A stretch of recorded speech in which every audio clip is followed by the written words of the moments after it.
Welcome to Mishna study, Masechet Kilayim, Perek Het, Mishna Aleph.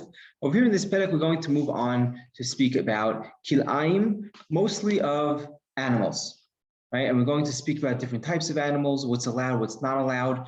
And if you remember, there's two types of Kilayim that we're going to speak about in regards to animals. One is plowing a field together, and the other one is crossbreeding them. Before we even get into that, we're going to have a Mishnah that really gives a really nice overview of different types of Kilayim. It breaks it down into 4 categories. And then we're going to say the animal category is going to be split into another 2, an A and a B. So let's go through them. It's a really nice Mishnah. It's an important Mishnah and really gives a nice overview of Kilayim. Right? So the Kilayim of a vineyard, it's asur to plant. It's asur to sustain, right? Once it's planted, you're not allowed to leave it if you find it. But asurim bahna'a, right? And it's asur to derive any benefit from it. Kilei zira'im, the kilayim of seeds, right? So if you planted seeds, wheat and barley with each other, right? Asurim milizra, you're not allowed to plant them together. Umilakayem, you're not allowed to let them, even sustain them. Mutarim ba'achila, right? They are permitted to eat them, even eat them, right? Of course, you're allowed to benefit from them. You're even allowed to eat them once it's already done. Kilei begadim, let's say kilayim of clothing, right? This is what we call sha'anez. Mutarim l'chol davar, it's allowed for everything.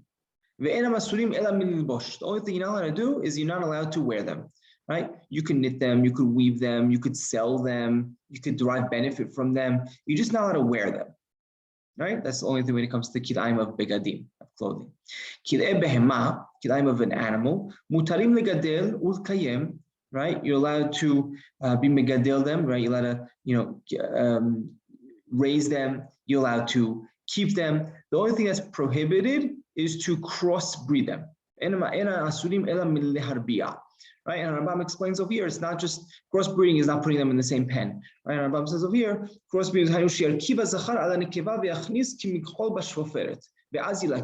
right, that's when it becomes an isur deoraita, when he literally physically crossbreeds them.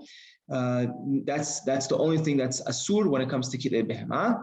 And then it ends off the Mishnah, kilei behema asurim zeim zeh.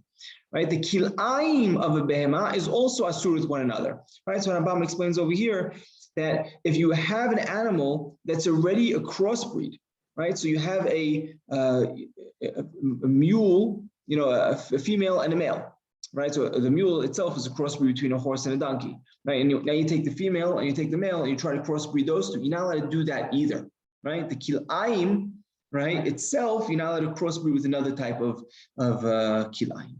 Right, so that's the end of our Mishnah. We saw 4 types of kilayim, right? The vineyard, seeds, clothing, and the animals. And so far, we saw within the animals, we saw 1 type of kilayim within the animals, and that is crossbreeding them.